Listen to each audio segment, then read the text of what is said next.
Well, hello there! So we're back in the Rat Camp, a location in the third chapter of the Book of Unwritten Tales 2. This time we'll talk about the characters and animations.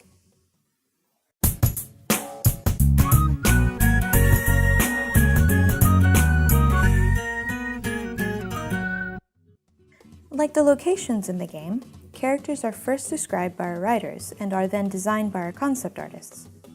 Based on the 2D design, our 3D character artists design a very detailed 3D version of the character in a program called ZBrush. In this program, you can basically paint in 3D space. It's a pretty quick method to get a lot of detail into each model and give it character. But there is one problem. Because the model is so incredibly detailed, we can't render it as needed on the computer. So what we have to do next is model the character a second time, this time with much less detail. And now the magic happens.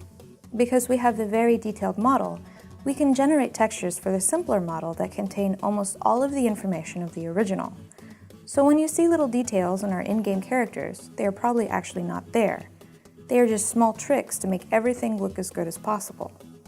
Now we have our 3D character that can be rendered in real time. But was it worth it if it doesn't move a bit? Not much. So at this point, the animators can animate it, right? No, not yet. There's one more important step missing. Meet Tony, our technical artist.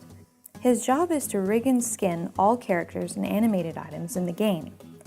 The idea is that each character gets a set of so-called bones and controllers that enables the animators to form the model. You can kind of see the shape of the rat cook just by looking at her skeleton. It's this skeleton that will be animated by the animators. And because Tony linked the character model to the bones, all the geometry and textures of the model will move accordingly. He also adds some controls and aids to make the next step, the animation, easier. The first The Book of Unwritten Tales was animated by one animator. On Book of Unwritten Tales 2, there are 4 to 6 animators working on roughly 5,000 different animations.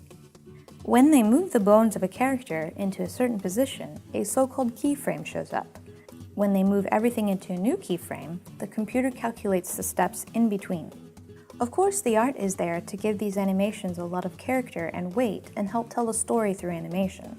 Characters move very differently when they are sad, weak, or excited. On top of that, facial animations transport emotion and thought. When everything works out perfectly, you don't even have to think about all of these processes because while you're playing the game, everything feels natural and supports the experience. Well, I hope you enjoyed this episode. Be sure to subscribe in the links below. Again, tschüss!